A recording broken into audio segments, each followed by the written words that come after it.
আমার সামনে আপনারা দেখতে পাচ্ছেন একজন প্রতিবন্ধী মানুষ, যিনি করাইল বস্তিতে থাকতেন। অর্থাৎ আপনারা জানেন যে করাইল বস্তি আজ থেকে 2 দিন আগে আগুনে পুড়ে গেছে। উনি বলছেন যে উনি যে বাড়িঘর ছিল, টাকা পয়সা ছিল, সব শেষ হয়ে গেছে।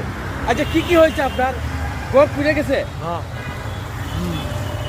টাকা পয়সা সব সব সব সব সব পুড়ে গেছে? হ্যাঁ, মালামাল সব সব শেষ। এখন কোথায় থাকতেছো? করাইলেই থাকতেছো? ঘর আছে না? কিভাবে থাকো? হ্যাঁ দর্শক, উনি বলতেছেন যে করাইল বস্তিতে উনি আছেন।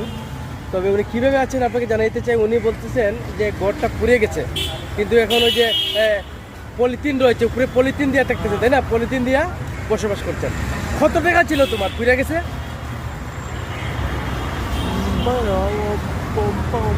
50,000। উনি 50,000 টাকা ছিল। বাসায় একজন প্রতিবন্ধী, উনি সবসময় এই গুলশান যে লিঙ্ক রোড রয়েছে, অর্থাৎ লিঙ্ক রোডে আপনার যেটা যে ব্র্যাক একটা অফিস রয়েছে, ব্র্যাকের অফিসের পাশে উনি বসেন। এখন সরকারিভাবে কোনো সহায়তা দিবে তোমাদেরকে বলছে? দিবে না? লোকজন আসছিল?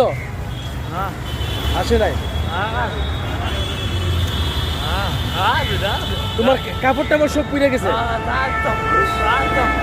সব পুড়ে গেছে।